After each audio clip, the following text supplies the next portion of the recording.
نہایت ہی واجب الاحترام سامعین و حاضرین حضرات، اللہ تبارک و تعالی ارشاد فرما رہا ہے، بے شک یہ لوگ کہتے ہیں بہت بری بات اور جھوٹ، اور بلا شبہ اللہ تعالیٰ بہت درگزر فرمانے والا، بہت بخشنے والا ہے۔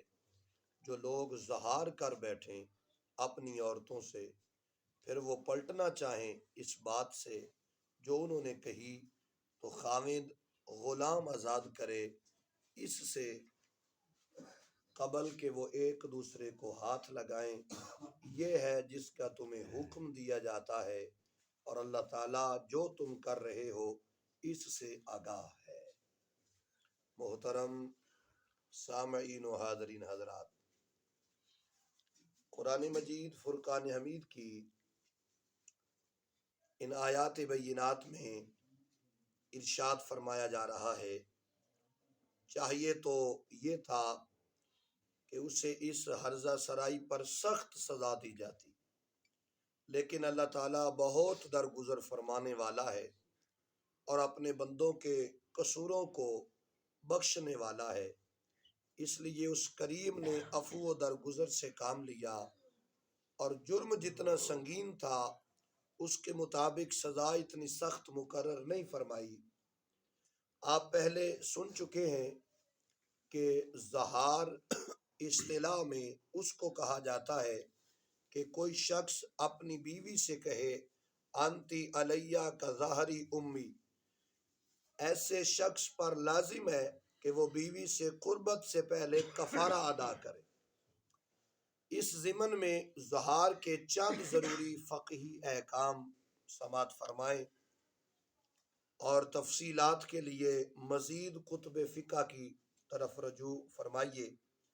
اگر کسی شخص نے ماں کی پشت کے علاوہ کسی ایسے عضو کا ذکر کیا جس کو دیکھنا اس کے لیے حلال نہیں، تو بھی زہار پایا جائے گا اور اس پر کفارہ زہار لازم ہوگا۔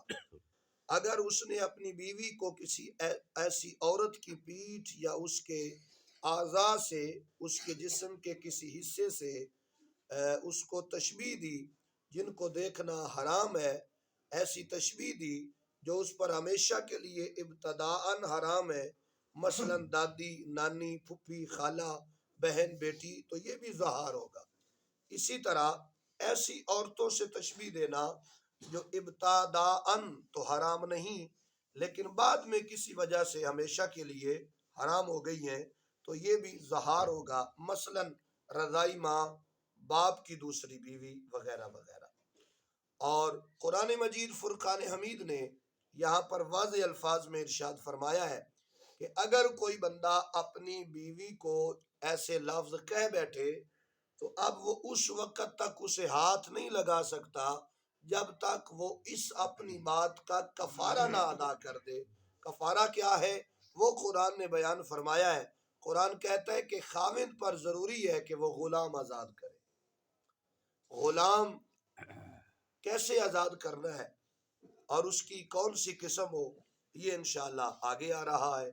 اللہ تبارک و تعالی اپنے پیارے محبوب علیہ الصلوۃ والسلام کے تصدق اور توسل سے ہم سب کی حاضری کو اپنی بارگاہ عالیہ میں قبول و منظور فرمائے۔ یہاں سے ایک بات کا پتہ چلتا ہے کہ غلام آزاد کرنے سے وہ نکاح بحال رہے گا۔ اگر غلام آزاد کرے گا تو وہ نکاح بحال رہے گا، نکاح ٹوٹے گا نہیں۔ لیکن قرآن نے واضح الفاظ میں ارشاد فرمایا ہے کہ یہ بہت ہی اس نے سخت سنگین جرم کیا ہے، لیکن یہ اللہ تعالیٰ کا فضل و کرم ہے کہ جتنا بڑا اس نے جرم کیا ہے سزا اس کے مطابق اللہ نے نہیں دی، اس لیے کہ لا عفو غفور، وہ درگزر کرنے والا اور بخشنے والا ہے۔ تو اللہ تبارک و تعالیٰ کی بارگاہ اقدس میں دعا ہے خالق کائنات اپنے پیارے محبوب کے صدقے سے ہم سب کی حاضری کو اپنی بارگاہ میں قبول و منظور فرمائے۔ آمین بجاہ